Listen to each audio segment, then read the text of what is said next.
Greetings and salutations, unfortunately for you, I'm back. This comment was left by Zorn Xenophon. If I've brutalized that pronunciation, I'm sorry. However, I have a sneaking suspicion that it's just merely a screen name, in which case I'm not very sorry. He left a question, he left a statement, I should say, on one of my mapping videos that I thought was a pretty good point. One I want to talk about a little bit today. Um, it is, it's an idea I'm going to riff on. And I did leave a reply, but I wanted to cover it here because, it's something that we just kind of take for granted in our hobby as a point of suspension of disbelief. We just simply don't think about it that much. Um, However, I have, but yeah, and a lot of us have. Um, and so our answer is merely thus. He brought up the fact that have you ever noticed that goblins and kobolds typically lair up in places that are man sized, basically? Easy for like a full grown man to get in. It's like they're asking to be killed. Yes, in a way, but this presupposes the idea that these goblins or kobolds have built these structures. Typically speaking, in the case of kobolds, in most of the rule sets I run, kobolds are more nomadic. They don't really build things. They just kind of squat in places and set traps. They will defend themselves and they might defend their treasure.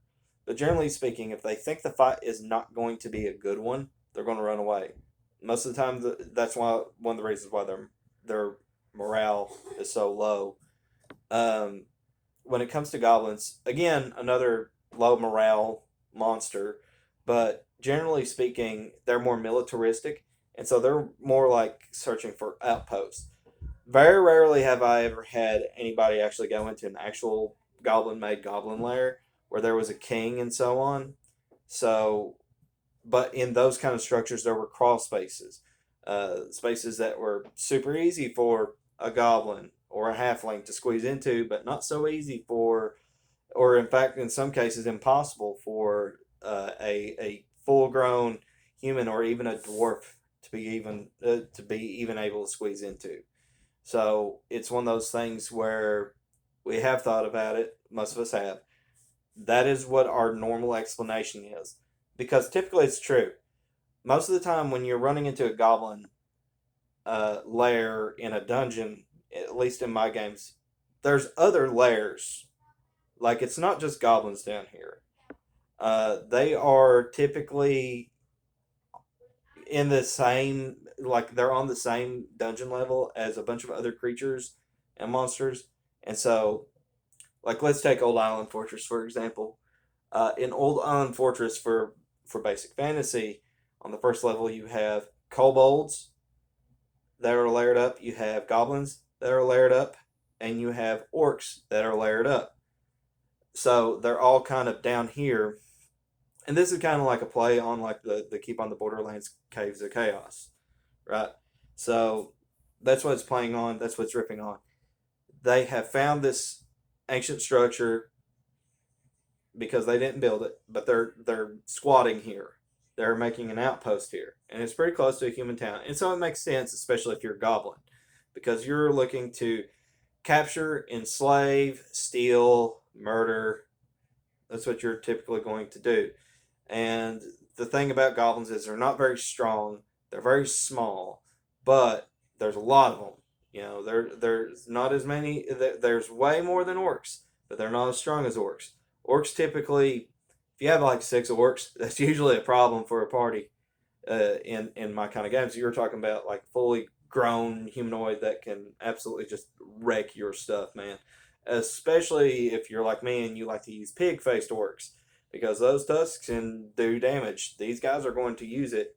Just because you took their weapon away doesn't mean they ain't going to try to bite you. And you're talking about something with the face of a boar. And I don't know if you've ever seen what a wild boar can do to a human or even a dog, but they can really mess somebody up. They're actually quite dangerous. So you approach it from that direction. Uh, there is a balance. This all comes down to a lot of the discussion that you probably have seen about rational dungeon ecology versus gonzo randomness. I personally take the approach of being in the middle. There's a balance. I don't think it helps anybody to be hardcore one way versus hardcore another. I think both extremes are wrong, but I think that spectrum in between these extremes is the correct way to approach it. Um, it it is very difficult to explain a science to it because it definitely is more of an art. There are people online that will defend the extremes. I'm not one of them. I'm not ever going to be one of them. I think there is a place. I mean, by all means, put your red dragon in the dungeon at level 9. Go ahead. I'm fine with that. I encourage it actually. But it would be a good idea to figure out how this dragon got in here. So we need to explain that a little bit. Was he hatched down here and then he grew big, but some of the monsters that are on this layer are simply serving him and worshiping him and then bringing him food? Or is there another entrance? And typically that's the approach I take because I hate when dungeons only have one entrance. I love when dungeons have more than one. I typically, like first level adventures, new players, I put about two bare minimum of entrances. One very obvious, one a little, takes a little exploring, but if you can find it, there you go. So that's the way that I approach it. Um, that's just kind of how I feel about it. It really is as simple as that. Let's just find this balance. There is legitimacy because I like to randomly roll all the time. I use my random rolls more like a prompt, more like giving myself an idea. I pointed out on my stream last night how I came up with an idea for a dungeon I'm currently digitizing, and I am eventually going to run it. But I started off with the concept of fighting evil. Okay, so how was I going to get to that point? Well, the first monster I rolled up was a halfling. Well, halflings are typically not very evil. You can do it. I just find it kind of goofy when they are, because most people are doing it for yucks. Uh, but I decided, well, he's going to get the job. Okay, why is he given the job? There's Sturges. Okay, yeah, but Sturges are neutral. So what else do I need? So I rolled another monster.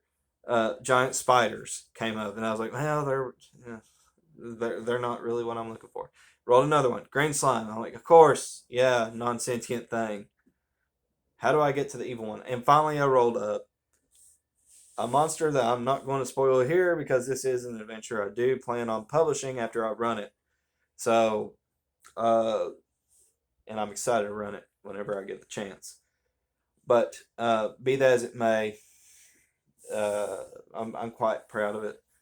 Um, it is going to be a beginning level adventure, but I'm enough pimping my stuff. Uh, yeah, it's just I'd use random rolls for brainstorming mostly. I don't think that's a bad idea to come up with brainstorm with. If you have an idea I mostly consider the approach of Daniel Norton from Bandit's Keep to be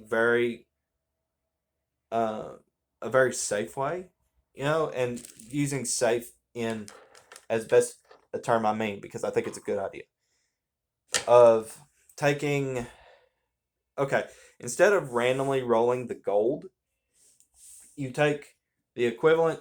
So let's say level 1 dungeon, it takes a first level fighter, 2000 XP to level up to level 2.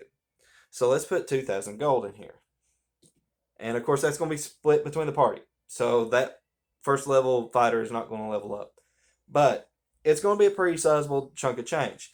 Now we can either keep it as flat out gold pieces or we can exchange it for like gems or something to kind of help with the weight problem.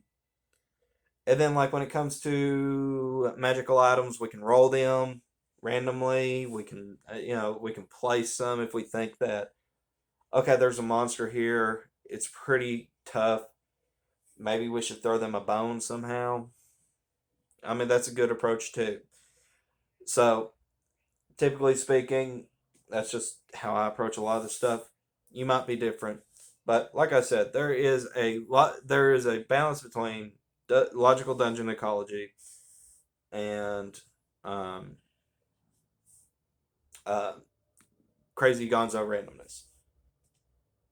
So like that, just find that balance, whatever works for you, whatever's comfortable for you. You can roll randomly if you feel like you want to or need to. That's cool. If you feel like you have a good idea, use your idea. I'm just telling you right now. If you have a good idea, don't wait to use it. Use it now. Because if you're like, oh, this is more meant for level whatever, shut up. Use it. Put it here. Because even if the level one players decide to go into it and it gets them killed outright, hey, that's a little bit of a hook. Like, okay, we can come back here later. So, I mean, that's just my approach. That's my belief about it. So, what are your thoughts? Thank you again, everybody, for all the subs. Don't know where I'm at right now. It was like 240 something. So, almost to 250. So, I want to say thank you guys. Appreciate it. As always, take care. God bless. And I'll see you on the other side.